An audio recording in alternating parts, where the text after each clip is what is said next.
blindé au bakumise l'abattoir. Blindé mbala liboso depuis Congo zala Congo blindé aux artistes. Boganga awa tout le monde va passer, c'est extraordinaire pour na bagoloa. Très bien. Ba ko faire rigola na blindé. Mais na kamo lobi na moni 4 blindés et na falite mais 4 blindés est-ce qu'on battre la ba warrior. C'est un peu différent. Tane qui blindé si les gaz. D'ailleurs moni fallait lobi boganga ba te belé bete bosé belé mais biso toi partout. Donc normalement 30 warriors, 30 warriors, 90 000 gaulois. Ingénieur Alex.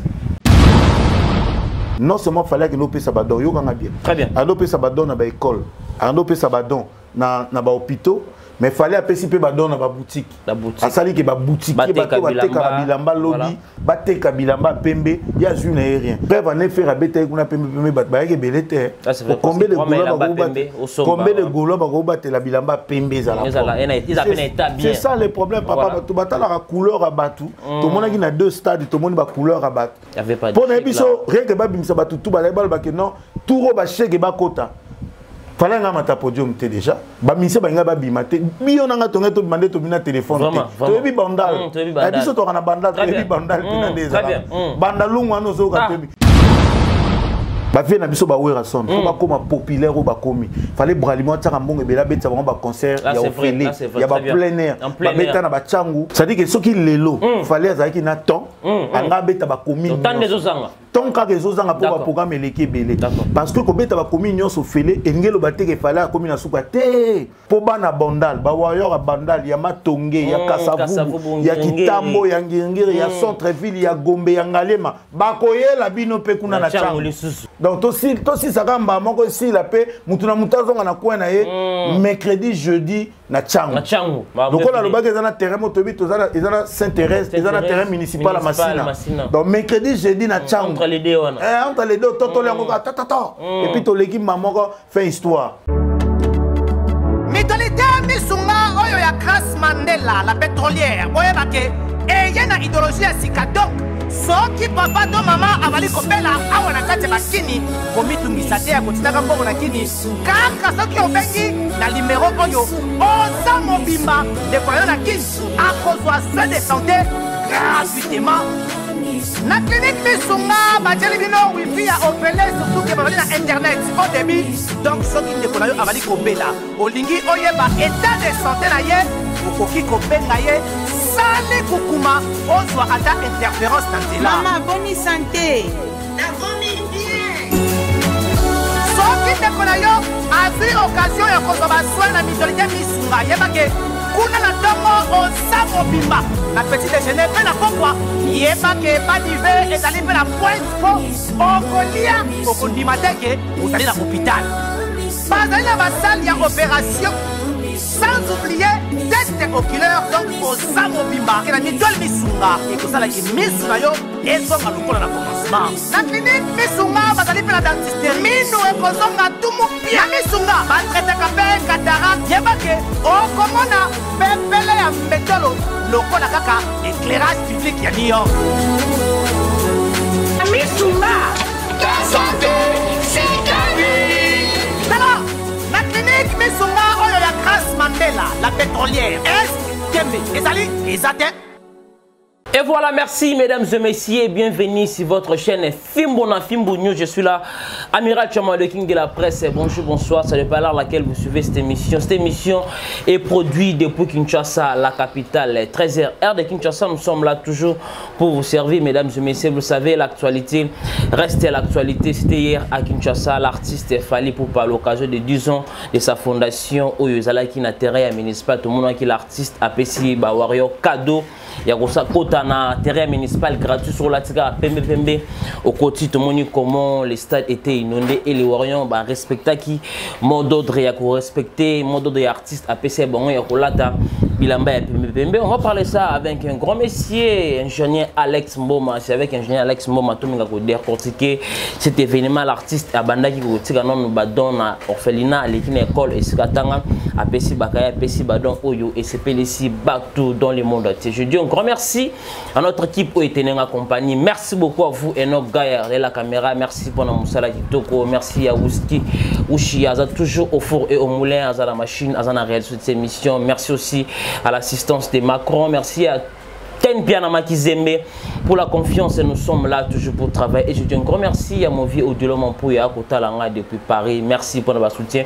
Dans quelques jours, à retour à Kinshasa, à Pokasa, Jazola Nanga depuis Bruxelles. Merci pour votre soutien. Merci aussi à vous, Iguette Boula, la femme sublime.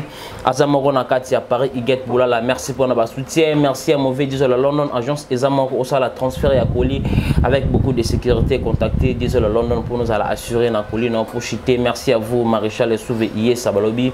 Restaurant Ezamoro Nakati, États-Unis, restaurant Yolo Ezo chez Maréchal et Souvé, Sakotawana. Okolia Kitoko avec beaucoup de plaisir. Nos gars sont d'accord dans le fond la biso to yamba ingénieur Alex Mboma au mokili mobimba yeko CP la tante au sol avec un grand métier. Là je dis bonjour ingénieur Alex Mboma. Bonjour amiral. Bonne santé ingénieur. Non, ça va tranquille. Dans un moment fatigué ya lobby musala ezaki makasi. Ouais, musala maïda musala to pona musala avec makasi. Merci na Aigle. D'accord. Encore une fois, honoré Bisso. Merci na Warrior Nyonso bazaki présent lobby na stade municipal ya Bondal. Merci na Fimbo. Toujours. Merci na abonné à Fimbo. Puis je profite pour appeler Sambote na Ken et Piana Makizembe. Ya Pito na Pessi Mbote puis merci na Yope. Et voilà, merci, il est là, c'est lui, c'est un grand messier, ingénieur Alex Mboma Naebi Kende. Il get Boula la mon ingénieur Bouassepel parce que en est c'est la venue mission après hier parce que non on sait déjà tous là l'ingénieur Alex Mboma dans cette émission. Ingénieur Alex Mboma vite fait là non entraînement parce que moi je vis quand tu fais ton entrée ou t'as qui là où l'artiste a kendo pesa bakuli ton continue n'est-ce pas na moni ba wario ba ko lando ba ko be l'ingénieur Alex Mboma et ça la continue to ba fan da ba moni mais ba aussi plein autre que les messieurs qui défend l'artiste fallait pas. Non, déjà, Bongissa, moi je ne défends pas l'artiste. Moi je défends la musique congolaise. D'accord. Et Fali se retrouve dedans parce que c'est lui qui est en train de faire la fierté de mon pays. Donc déjà voilà. Et ça m'a fait plaisir de comprendre que Bisso Tozana n'a chance moko ou grâce, il faut le dire, tous les cas. Tous les cas, mission, fan ba Bisso Makasi. Tant tout ça, mission numéro, nous avons fan Moussou soit Lucas Sola, par exemple, Nemani, Ana numéro Mani, Ako Solananga. Peut-être qu'il y a un aigle, on a mission tout ça. Tant que le artiste va se répéter pour Mamsou tout le bar. Et ça, on va faire babenga. Biso, moi, va faire babenga 24 heures sur 24. Et ça, a plaisir. Ma casse, on a un Moni Warrior, ingénieur Alex, le Warrior. Donc, et ça, a plaisir. Ça, a plaisir. Et puis, nous avons encore une fois, merci. Jean-Alex Mboma, on a vite fait, tu étais là, on a fait là où l'artiste a gagné au PSA. Bakado, tu as la geste, on a l'occasion de 10 ans fondation à l'artiste, il faut pas ça va donner avec école, on fait une réaction. Bon, déjà, tant que copie ça va cadeau, on a quitté. Par contre, on a quitté stade pour la balance et tout. Geste où fallait à Sali, personnellement, et comme ça, on a été présent à sauter déjà. Il a l'habitude de faire ça. Moi, à un moment, je sais, Nameki Kosa la analyse nanga, j'ai compris que le gars a eu secret moko ils la même pour les chrétiens ba comment la Bible. A eu secret on a européen ça. Franchement, il fallait aller bien. Parce que je me suis rendu compte que chaque fois que je suis allé à préparer le moura mnene, il y a toujours un moment où je suis ça. Les lois qui sont le 8 décembre, l'école à Tanga, rentrée scolaire,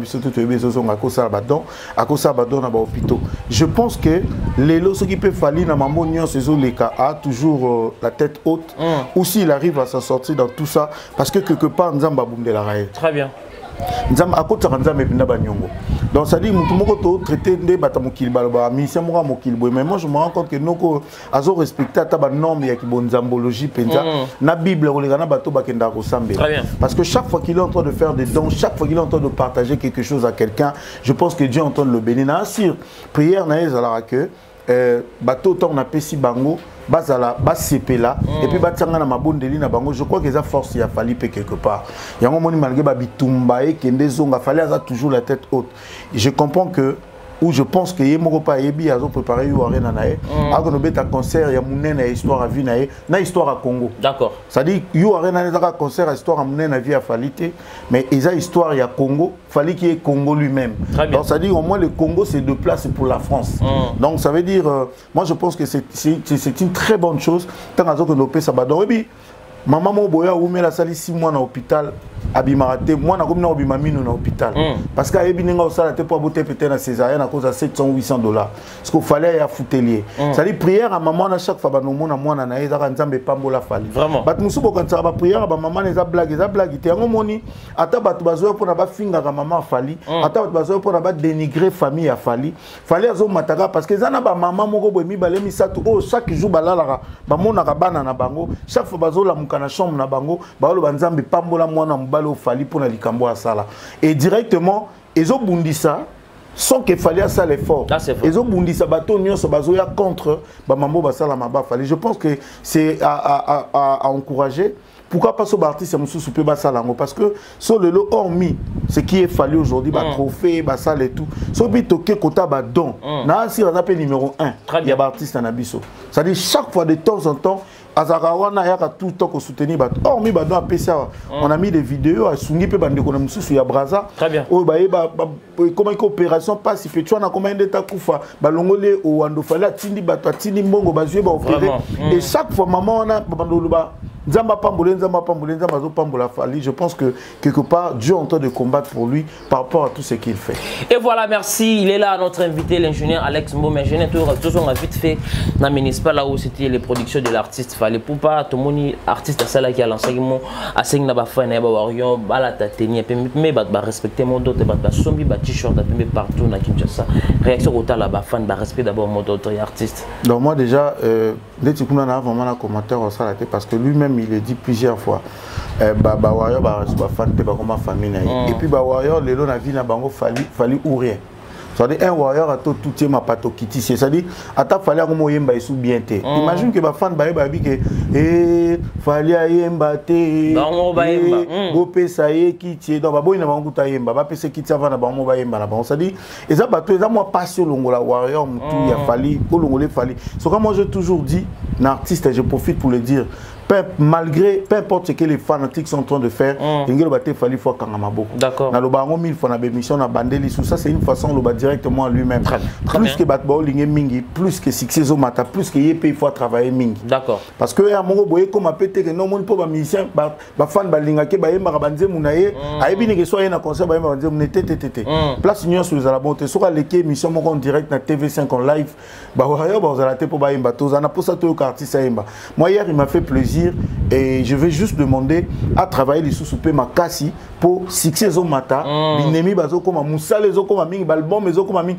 et puis azo rendre musique difficile donc il faut bazo comme sa musique qui passe azo luka trop côté qu'il est là la musique il faut à la paix c'est-à-dire comme ça peut travailler ne passe d'accord à travailler peu mingi pour ko défendre marambo azo sala on zo matisaye na plafond à ko défendre bisongo je crois que lobby na monaki ba warrior fallait qu'à respecter et puis bah ouais bagina nzala fallait les 6 bagina donc je complique et puis fallait dans la communication mon rata spirituel na ba franchement communication na éviter alors asolana ba on ndeni donc il a subitement récupéré où il attaque dans l'esplanade à Palais du Peuple.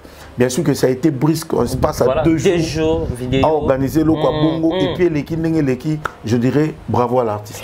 Tout sur le dossier à prestation, l'artiste a mati 16h na podium, l'artiste a bandi Goyemba jusqu'à 19h. Comment tu as trouvé l'artiste quand il chantait? Bon déjà, il faut en profiter na moni live mongo bato bazolo bato na ba page que non et tricage moi et salamaki wana bakati falite bandeko faut moto comprendre que fallait à Congo maintenant qui Congo na za nango izana na ba organisation o yemoko pende ba ne au-dessus de la loi. Donc, ça veut dire que c'était comme ça dans le contrat conseil il qu'à 20h. Voilà. Donc, comme qu'il fallait que c'était pour notre podium 15h. À Matikout, on a 16h30, je pense que 17h moins, parce que la technique est qui moi retard et tout. Sinon, on a 15h, 18h ou plus tard 19h concert ici.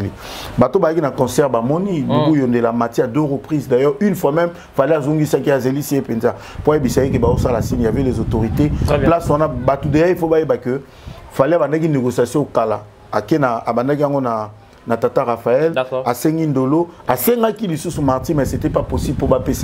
Donc à la fin, aye kotala ke fala qu'est-ce qu'on a plan B na profiter na on a si ma fête il y a 10 ans il y a fondation a bandi on a mabele na amoni bourgmestre ça solo pona bat mususu ba bikete bourgmestre on a tricage par contre tout le bakou na bourgmestre merci parce que ba place mususu ba boy ki bourgmestre moi a cru a fallu a payé place ils a dit le la salle de fête donc normalement terrain municipal est comme le roi salle de fête modon bat ba na salle de fête à terrain municipal pour ba profiter 10 ans il y a fondation Fali Poupa et l'équipe qui donc artiste à Mati ma compétence tout était bien et tout était calé à 6 concerts avant 20h comme prévenu dans son contrat et c'était bien. Au le bani babi fala beti concert on a kanda on a vu la motivation de l'artiste considération et concert où artiste a bini chorégraphie chant on a battu artiste que oui live moi Fali pas tellement mais hier on a vu autrement. Temenga jana le bon que live moi Fali moi déjà te fala voilà donc déjà ba tout fois fala beta live ninge bo monaga beta ki ça dit congolais il y a un problème moko ninga beta ki wande pas beta ka na kachola très bien yende Fali donc ça veut dire que yangwana nde automona qui est victime na podium musique yangwana sauf que na ba congolais sala bango kisika parce que après stade de Marty fala beta kango avant abeta formé 7 déjà premier live ba congolais bazwa ya formé 7 na biloko asika to moni petit na biso lek na biso hotel na Braza fala zoke na masamba débat je rappelle bazobi na mopacho ayene loko moko boye na nini saki bandal voilà na kenda na ba répétition na moni comment fallait répéter puis moni il fallait Miko Zala un grand bon chanteur c'est un grand danseur aussi un très bon danseur donc voilà donc akanga ki ba danse batunde ba moni ngo bongo parce que za mbala liboso ba vivre formé c'est ton live c'était l'extraordinaire donc bandeko ba ya kité na ebité pour ngai na tongo na yambi ba appel ndeko msolo ba kena gêner embouteillage biso to ko koma fallait azotata batu faut pas comprendre que batu msu ba yaki ko koma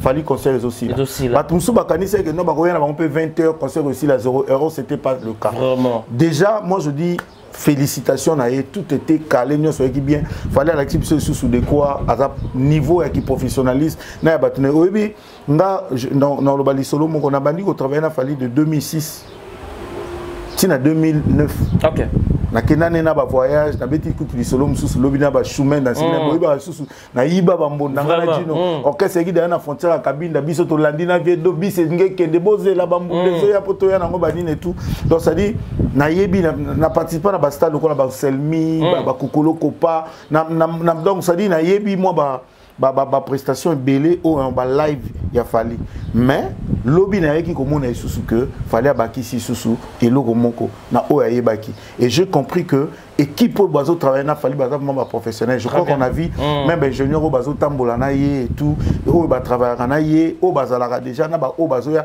azo luka toujours avec sa fleur moko na musique na biso et moi je dirais félicitations à lui.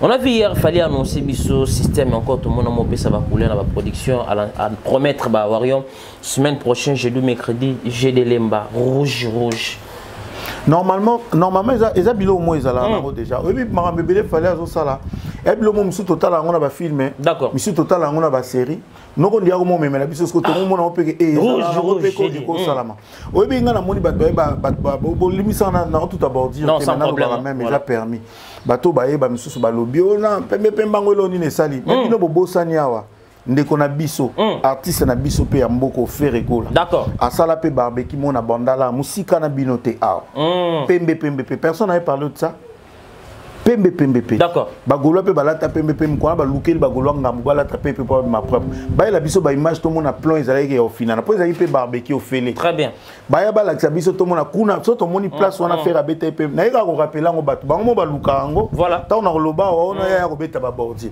kuna je rappelle que stade municipal terrain municipal il y a banda ezamunene ko ba terrain bela Kinshasa donc ceux on a 4 terrains za minene Kinshasa ba terrain ouvert bongo terrain municipal à banda les a mais faire place à beta qui on est la place mo biso to yebi tour à piscine muke fallait batba matalikolo batu pour quand même eza faire école siko wana pe bat balata pembe o ya fallait ba biona moni kututé atie ofele ya faire publicité bana ko le avant à lobela ki avant à désister à obeta le 4 mais batu nyo sobaya ta sobeta na banda je pense que depuis peu musique na biso banda yamba la liboso to mon artiste so risque ça dit mutalobe lango teleki na actualité té teleki na RTNCT teleki na publicité moko boité porte parole à lobela on émission na mille la té yemo kaka à lobi jeudi na butu na page na et puis dimanche on a vu la foule non il faut tout respecter coup de chapeau à l'artiste artiste vraiment.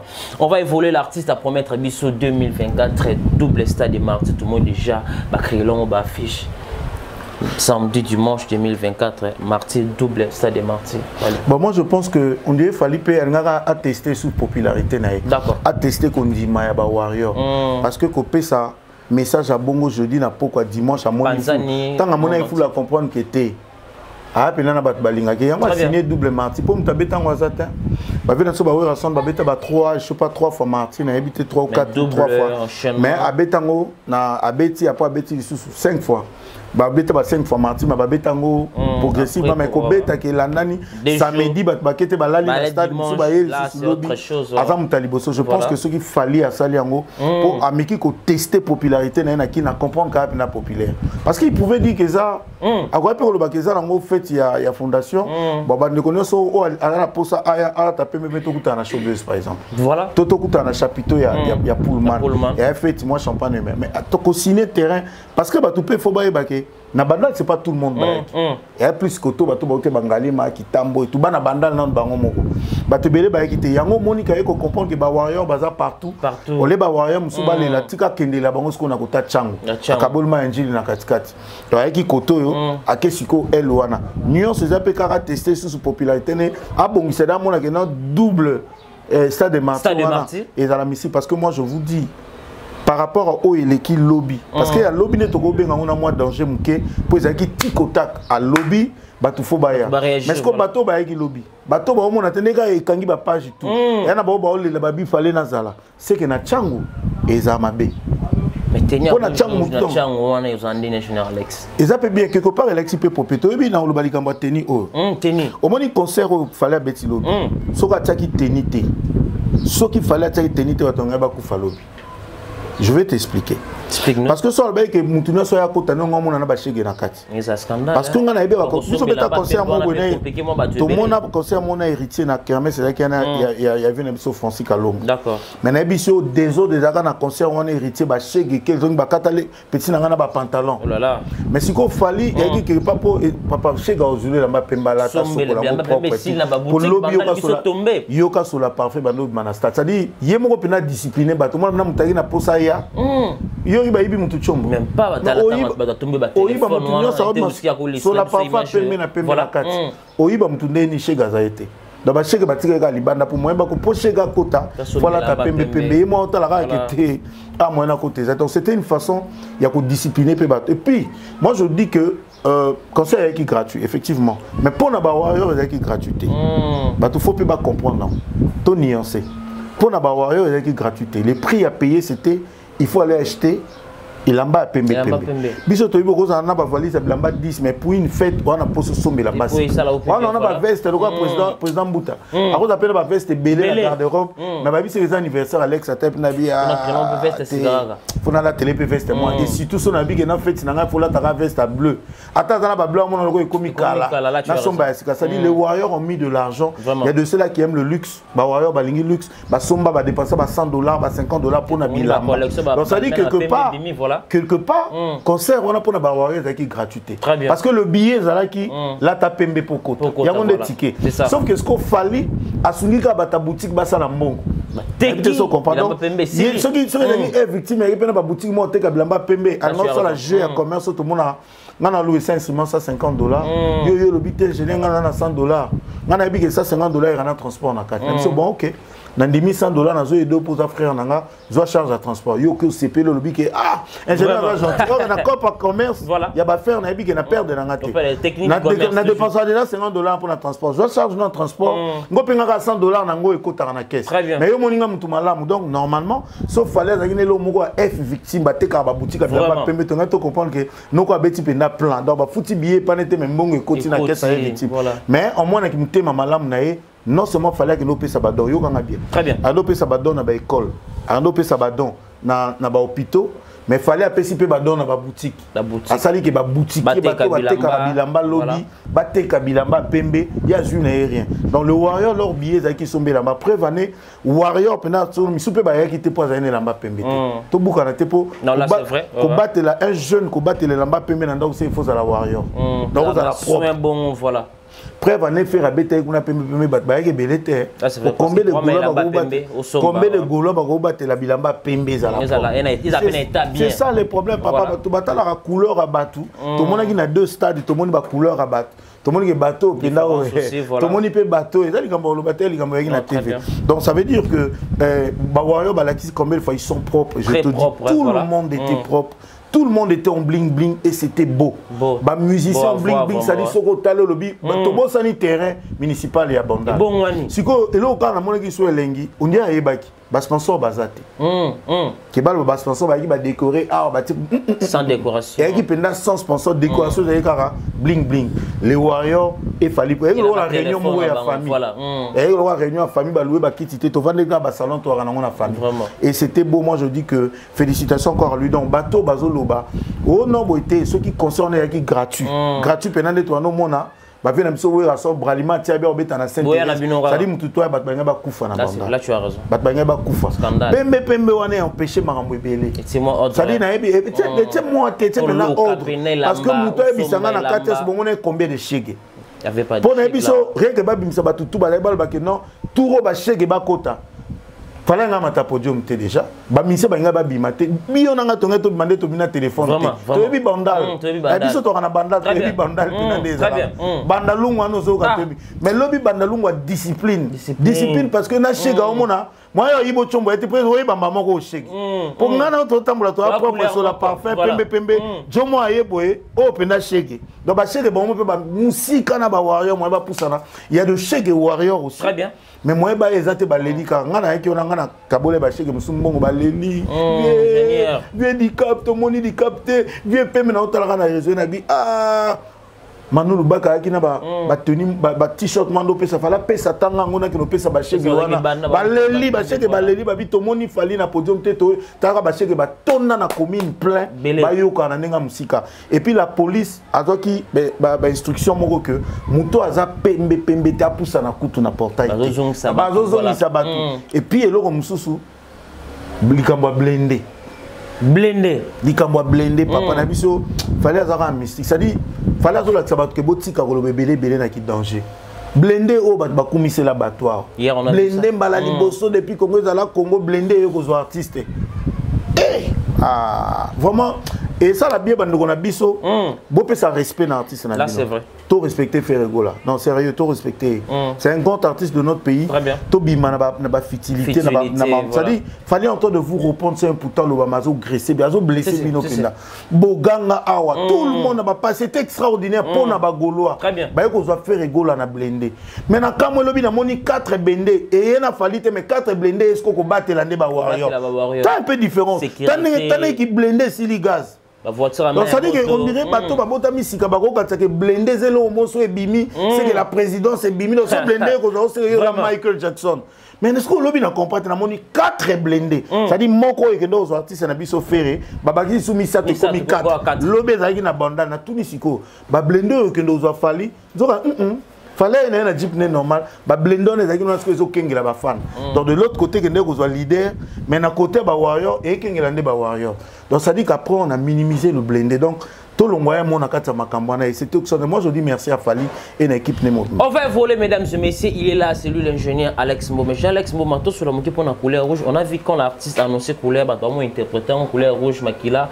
mais l'artiste avait précisé signification de couleur rouge baguerre mais qu'on claircit bah tout pour la couleur bah on interpréter moteur le baguerre makila on a vu tant au Tsara Warrior d'habiter les arabes tant il fallait Tsara Warrior côté Msou Warrior bah Tsara BP Warrior veut dire guerrier non voilà guerrier veut dire au moins que warrior fallait le moins important très bien abi biso tozala ke belete mais tozala partout Joe Adam mystique très intelligent maintenant na kochara e John Joe so la na Jésus te Jésus ouais vrai pena te ya noko pa mande fo belé na film te ok te Jésus pe ya baloxité ya nzambe pena ya nzambe pena njakomba voilà ya njakomba on dit njakomba pena ko souffler ma mato réfléchir quand il parlait alobi biso tozala ke belete mais tozala partout oui bien le banine fallait n'a pas seulement de fanatiques au Congo fallait de fanatiques partout dans l'Afrique et au monde voilà c'est vrai na biso à tout type bordi mais na ndenga muto pa yebi na été amona ko ndi fala lobi na comprendre grandeur na ngote voilà ça dit abi ba wayo bazaka ebelete Pour côté musu to la sabango que toza rebelle fallait habiter. Biso to la sabino te que toza rebelle. Biso to la sabango que toza la rendre partout. Partout. Donc ça veut dire que même place bino beaucoup quand tu rebelle warrior aza. Même dans ma famille, il y a warrior, dans l'église, au Québec, il passé à terre, il y a warrior. Donc il fallait vouloir juste dire que tu as un hôpital, warrior, partout. On teste de leur servir au bloc, merci madame, aux agoulois, mais mon top, merci madame, warrior. On comprend donc ça dit, Batubaya pour Nabal ou Baté que, ils ont pour Namakila, Bosco Tobani n'a pas payé, il y a agressivité, il y a la guerre.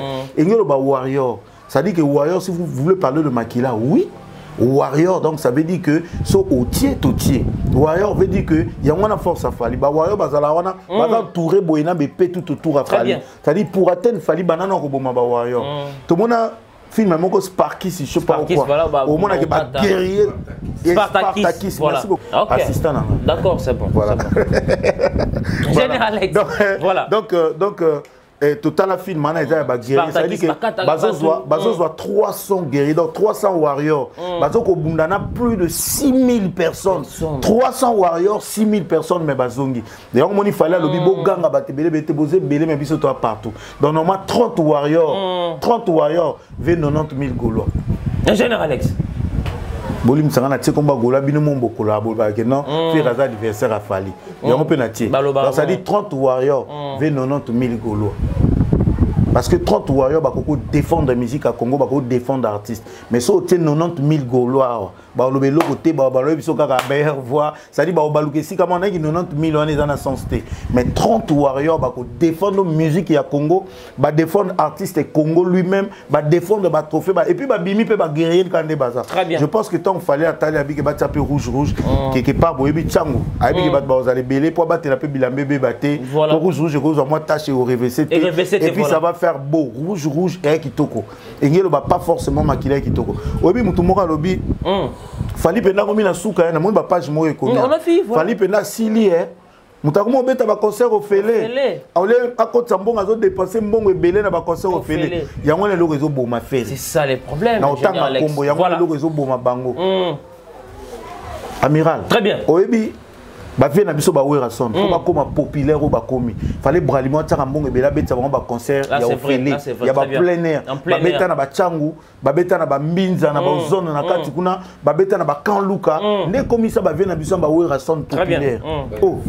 Ça dit ba beta ba livulu, ba beta ba mimosa, ba beta ba côté tout concert en plein air. Ba concert en plein air, on est commissaire à visibilité artiste. Fallait avoir des professionnels. Ngai na mona gim ça la playback na gare ya métro. Ça dit gare ya train gim ça tient pareil moi ça la playback batbo les kabazo tala.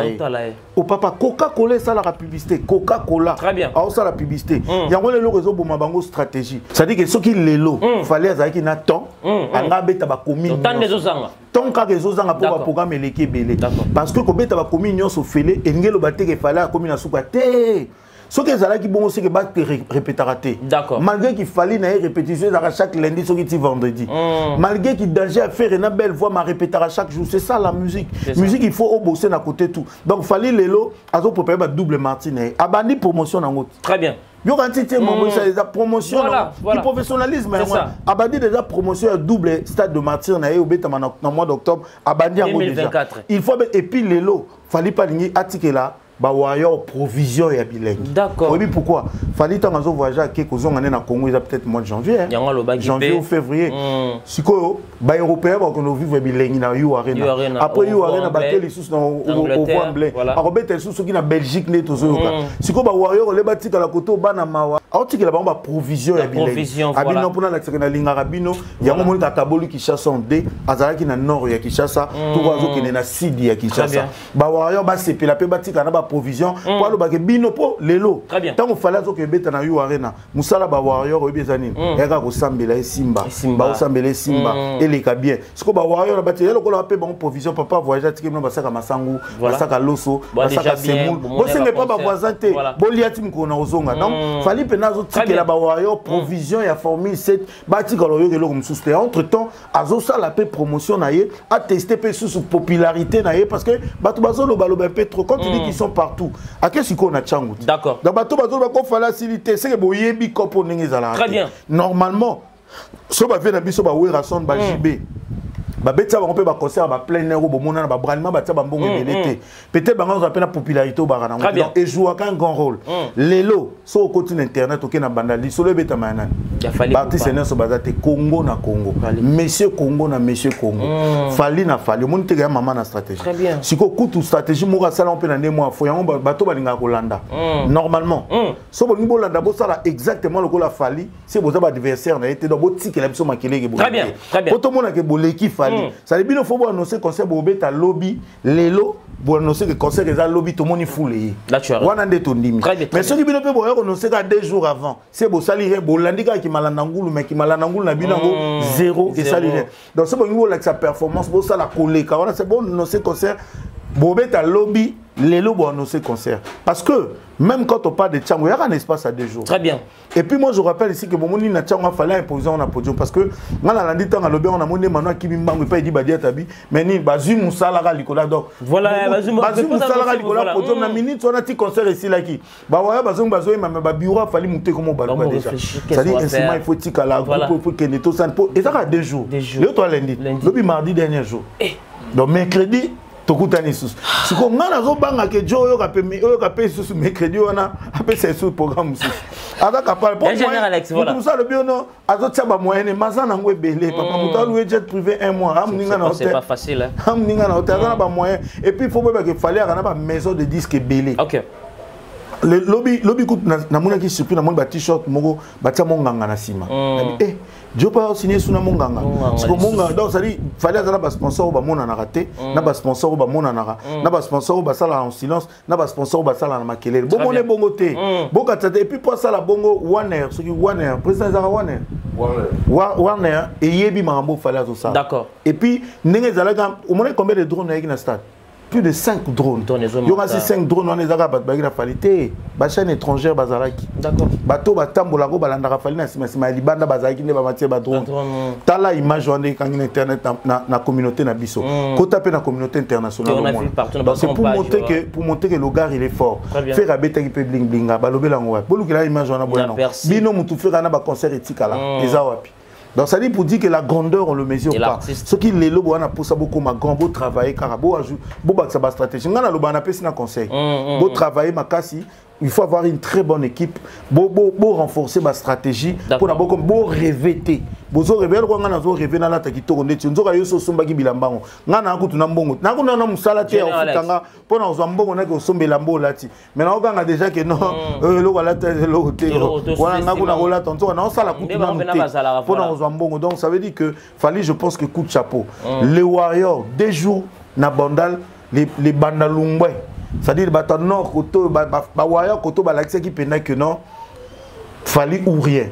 Parce que biso tout yebi tchang. Très bien, tchang nous en ligne général. Biso tout yebi tchang. Parce que même temps on va concert beta na stade wana sur 100% on a 65% bat ba utara tchang. Ba tchang ba marti voilà. Donc tant il fallait azol ba tchang rouge na tchang. Ni na tchang wana rouge en général Alex vraiment. Ke boko mona na ba mama wenze balati rouge ba oteke na matungulu. Na ebisi rouge na tchango rouge biso nazolo baka biso to bitchango bi po nini ezala na bezu makasi parce que ba te belé ba ekité na concert à lobby misu ba kanisa que et aussi la 0 ba yoki ka po na ba benga jeune biso to na nzela ba bina biso concert ici na bi oui concert ici siko ba to na tout ba récupérer et puis Warrior ya bandal Warrior olembane falité ata ba fallait que beta na sama njili ba Warrior ba luka ba sous-marin ba rolande na sama donc ba na tchango boye ba peke boko sa comparer na falité pour bana bandal ba Warrior a bandal ya matonge ya kasavubu ya kitambo ya ngingiri ya centre-ville ya Gombe ya Ngalema ba koyela bino pe kuna na chango lisusu po tala lobby to luki ba place sortir ba car était ba Warrior ba besoin papa mais j'en ai bientôt chuté na dossier hier na municipal bandal hier c'était bloqué ba entraîneur sur mon bâti ba barrage ba jeep à la police c'est là qui wana quand on a bandé le bezala qui na saturation mon d'abord photo chuter na dossier dego na bien hier bandal to beta lisolo Congo ou ayela biso Macron na habité oui lelo même ceux qui bandé gona ba on a bon courage au ben fali même le généraux même le ministre kotangele kombo fali na litoi ezana fleur moko ezana poids moko ya likolo tobeta lisolo afali ayela biso amema Macron na Bandal monsieur Congo. Très bien. Ça dit les lotos avec fallait ça les locaux moko ou na Bandal il faut mettre les moyens, ça dit il faut les caras à bongo. Ça dit que lobby Bandal est comme un Paris à solo. Moka Bandal c'est Paris. Voilà dans ninga lobaka na ninga ya Osakana. Mais lobby sko Bandal prenait comme qui Paris à solo. Et moi je dirais félicitations à l'artiste. Non lobani de konanga. Naza Rwandais té. Naza Angolais té. Naza Congolais. C'est comme toi seulement mon artiste congolais. Si on peut faire à Sali Buena lobani félicitations de la félicité qui na stade. Non yo ça ngel lengi moko zoide. Attends on la té mais ça ngel lengi na mona wa ou faire. Faire les 6 c'est ça ngel lengi. C'est qu'on fali mambo à Sali et ça ngel lengi tenen. Moi je pense que Bandeko bozo perdre 30 abino pour combattre un artiste comme Fally Ipupa. Bozo komisende makasi. Très bien.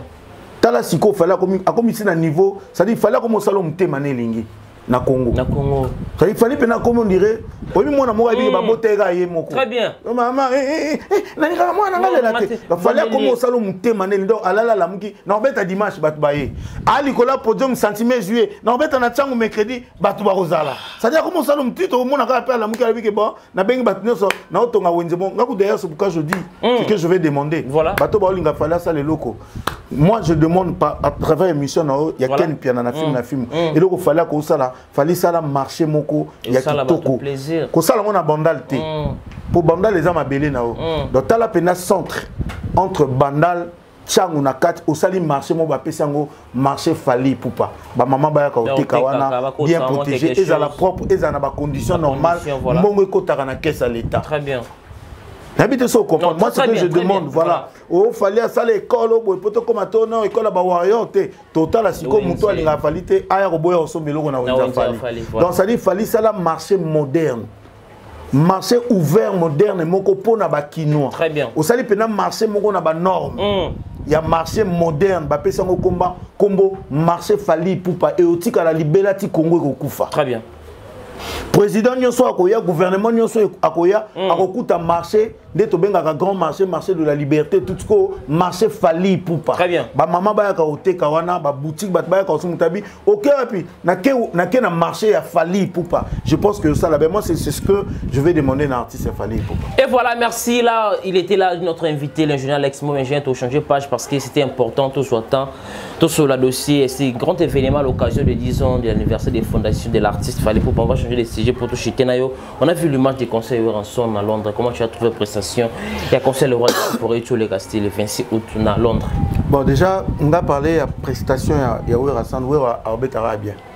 Il y a Zambia comme Mandou les Jacob Ney. D'accord. Mais par contre dans ce pays temps il y a autant la côté image pour la salle commentaire là tu vois que c'est depuis avant-hier on a dit moi boy donc on peut avant de poser les lots dans la mission belé je crois peut-être le n'a pas qu'on a moins temps avant d'attendre mais je pense que parlons de live concert ou une musique à maison mère na on a gagné les gars on dit waouh parce que côté on a cop à vieux et via ça là on peut bien. Donc voilà, donc côté bas commentaire, les cas qui mais na yo qui ka que non, et les cas qui très bien, yépé annonce qui saluana le même jour il y a concert, le même jour mais quand même, je crois que félicitations à bien Nabiso. Voilà, j'en ai tout chité Nabiso parce qu'aujourd'hui il y a une émission spéciale par rapport sur le dossier municipal le 25 novembre qu'on fallait défense arena et le 8 message une opé ça n'a pas rien pour tout chité Nabiso. D'accord, moi je dis bon voilà, ba warrior il y a monde entier fallait aller bien déjà. Biso tozala ke belete mais tozala partout. Voilà. Donc ça dit que les loba warriors bazali banda vous êtes en train de soutenir les warriors qui sont ici. Fallait azo se pelisa bango parce que bientôt azoya okoma pe ya bino kuna. Donc ndenge bomoni ba warriors a baza mobiliser bomoni makamba warrior basali beaucoup mona o ba warrior ba ko sala mercredi. Donc bino pe kuna bonga marato mona pe nga déjà na yebi ningo zala obi na lo belo moko. Voilà. Tu sais la différence c'est ça ba warrior baza na poto na biso ezani. Awa excuse, vous avez un warrior, ça dit la communauté congolaise. Communauté congolaise, voilà. Mais il y a pas de force parce que tous les warriors, ça dit toute l'Afrique, ça dit tous les warriors africains se retrouvent. Voilà. Il y a un moment que malgré les Congolais, ils garde Lyon et ils ont une licence de fait pour bino ba Congolais besoin réclamer mboka na bino Congo tumbi garde Lyon. Mais un warrior sénégalais mamba Congo italien un warrior malien, un warrior ivoirien makamboano ba tumbele garde Lyon. Bango Congolais ya, to Congolais ya te. Congo ils ont un problème, tous ont un problème. Ba warrior et Afrique, ba koya kotala une grande star africaine, Congo, Robeta na Paris Mkolana. Donc moi je demande ici, je lance le message, je veux parler en français pour les autres. Très bien. Donc je demande à toute la famille Warrior, tout le Warrior de l'Afrique de se mobiliser parce que le 25 novembre à Paris, la Défense Arena, ça sera une fête. Ça sera une fête pour toute l'Afrique, ça sera une fête pour tous les Africains, ça sera une fête pour tout le monde entier. Donc vraiment mobilisez-vous, je sais que vous avez déjà acheté vos billets. Je crois et j'espère que ça sera une grande fête le 25 novembre. Donc je demande à tous les Africains d'être là, d'être présents, d'être mobilisés pour le 25 novembre et puis le 8 décembre au Wembley Arena. Donc je pense que c'est l'Afrique qui gagne. Merci beaucoup, ingénieur. Nous sommes arrivés pratiquement à la fin de cette émission. Votre mot de la fête, dédicace, on va chuter avec vous pour l'émission. Bon, tous les Warriors, il y a Kinshasa. Voilà, le rendez-vous est pris. Je crois que tous est là. Aigle Olobalelo pour préciser. Est-ce que vous allez mercredi ou jeudi? N'a précisé également, je ne pense pas que on a GD parce que on a GD Gaze moi est le 2 et moi ça l'a déjà vidéo à soutenir Gaze.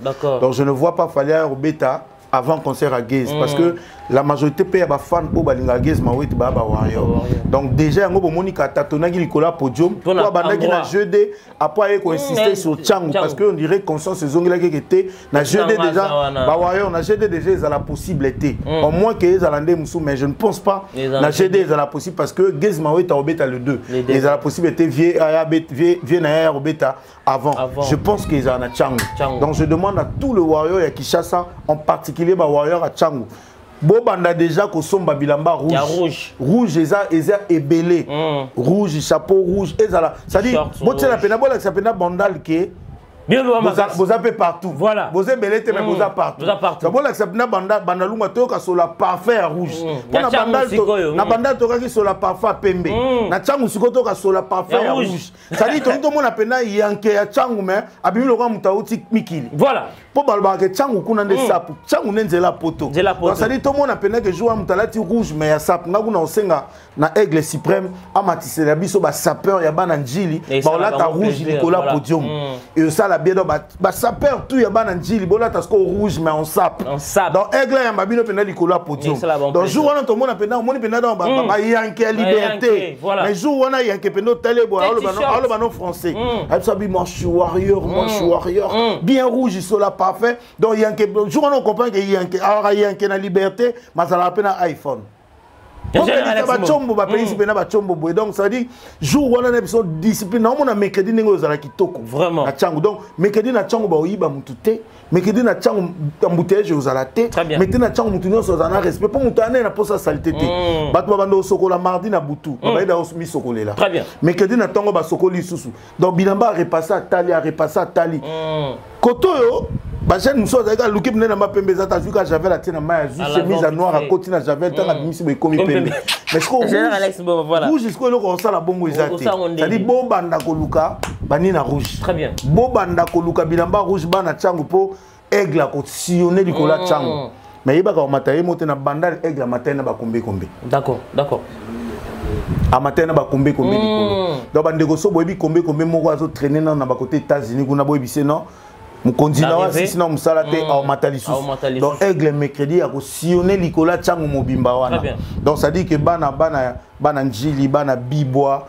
bana ya côté balia maboki wana Kinkole bana Kinkole bana Kingasa na suka kuna na kati bino nyonso aigle au matalikolo au moins siko kuna côté mamboza c'est que mabe kozana éviter Tchangu ngo pe nga eloko na osenga lokwa fallait lobaki 2 jours pour na Tchangu abetango pe na mercredi jeudi ba satisfait na to kata pe ka mambango bala moko eza demande nanga vraiment ba bureau artiste bo tala ngai je crois que fali a tala ngai aigle suprême to si saka mambango bama to si ça pe si la moko donc to si saka moko si la pe mutuna mutazonga na coin na ye mercredi jeudi na Tchangu donc on a le bagage dans terrain motobi to za ezana Saint-Thérèse ezana terrain municipal à Massina donc mercredi jeudi na Tchangu entre les deux entre les deux toto yango ka tata et puis to l'équipe mamoko fait histoire donc ça dit rouge so peut to kebi pété rouge mercredi jeudi a luke lango pe sous couleur ingénieur Alex on est zawana ko katate Tchangu ba ozaka bango mopo Tchangu ba rebello le Kinshasa donc donc fallait faut tenir compte nango c'est ça dans le col la lobby bon moi ko sala ma mercredi jeudi ko changer malobate et ko toto pour un jour mon côté faut bien mettre ma mercredi jeudi na cham toto ata bralime sala ngote toto tolongwe ça dit aussi si ga maman ngomba moko fin cop donc merci na abonné na bino merci na yo merci na Kempiana Mano Manocha administratrice nanga Mano Manocha Mano pesa beau frère na biso ba wa mbote na pesi mbote na maman Priska, na pesi mbote na maman Judith. Je pense que maman bon rétablissement pour un accident au salaki nzambe a batela sous famille papa na banande bazoki ba choc. Je pense que le cas bien pour la rentrée scolaire na pesi mbote na madame Bibi Mbemba na pesi mbote na Blue Monikel na pesi mbote na Christian le Warrior na kata Suède wana. D'accord. Pire master Yankaba Warrior dans Yankaba Warrior tana se Yankaba Warrior tiens assez s'il te plaît. To solango na privé tiens assez donc Yankaba Warrior mbote na ye Christian Abandeli sous mbote na je suis content et puis fier de toi na batu nyonso to balingaranga batu nyonso matika songo yo binenge to solo la na pesi mbote na batu tout Ken Pianda Makizembe Yapito mbote na kotoza et puis staff nyonso ya fali mama Nana Boduka voilà Edi Badiata dire oh Yorobo Yorobo swag na émission l'émission là ngana na zongolobi donc je le dis que tout le monde a pris une moto et puis ba musicien nyon soit Congo. Je rappelle ici que Héritier Watana ba robeta le 2 na terrain Vélodrome donc je demande à tout le spiritas bazalawana ba ko fêter ensemble Héritier Watana que je salue aussi en passant mon frère bien-aimé. Donc merci beaucoup. Merci na ba Gaulois, merci na ba spiritas, merci na ba mbote na ba Wirasonic, na ba Joey, na ba Tunios et puis félicitations à l'orchestre na biso ya une musique à maison mère Ezakuna sadi Congo ndezo gagner. Vraiment. Biso to lo bakaka o to zo mona fali azo sa fait tamboka na biso aza numéro 1 to bomba ngote to bia za numéro 1 alors ça la maman minene au beta double stade congolais moka beta ngote bo supporter ka fali aza numéro 1 mais to linga pe bino to pesi bino mbote. Et voilà, merci mesdames et messieurs, tu commences bien qui finit bien. Il était là notre invité, c'était là ingénieur Alex Mboma Oyo a s'appelle ici tous les abonnés à Film Film par rapport à cette question d'actualité au solo. Merci de cette émission, Dieu un grand merci. Et puis ngana lo ba pardon na sans problème. Bandeko nyonso boke no s'abonner na chaîne il y a président Nabiso Mbutalika officiel pour la émission Liboke pour Yambanga. Ça dit ba comprendre que tout ça ba to akala pena no ba mbiako 67 ans d'âge. Donc Yambanga Liboke je signale ici tout boke no s'abonner na page Mbutalika officiel. Émission na zo ça la concept na Liboke émission mo réseau ben la grandeur quand la musique té il y a batu nyonso ba sala mangama minena ba légende batu to mboka na biso. Donc biso tout ça tout faire partie. Je pense qu'il y a manga boyo rappelez moi ba c'est la vérité. Il y a moi Miki on a tout ça. Merci beaucoup. Et voilà mesdames et messieurs, tout commence bien qui finit bien. Il était notre invité l'ingénieur Alex Momassi. Vous avez aimé cette émission, Dieu un grand merci à notre équipe qui était dans biso compagnie. Merci beaucoup à vous et nos gars de la caméra pour notre sala kitoko. Merci à vous Touchia, le super réalisateur dans la machine dans réalisation. Merci à vous Ken Piana Makizembe pour la confiance. Nous sommes là toujours pour travailler. Et je dis un grand merci à mon vieux Odilo Mampouya boutique exemple. Ah, souvent dans quelques jours à mon vieux retour à Kinshasa. Merci à vous Iguette Boulala Kotalanga depuis Paris. Merci beaucoup à vous Apo Kassanjia Kotalanga depuis Bruxelles. Merci à Kenny Wascasson de la ville TH Chitenge Akolanga depuis Paris et Varis Abdallah qui me suit depuis les États-Unis. On se retrouve à la prochaine pour d'autres invités. Abonnez-vous massivement sur votre chaîne Fimbo Nafimbo. Au revoir et à la prochaine.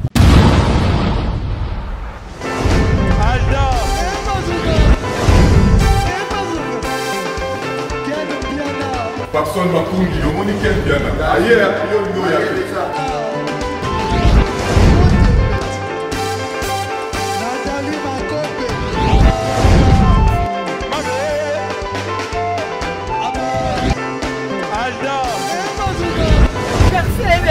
Fali a on va te là qui a donc malambo est que bien.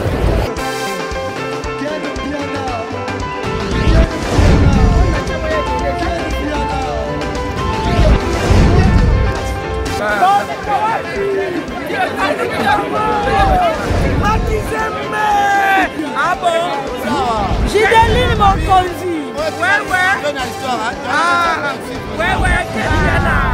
This is London. This is London City.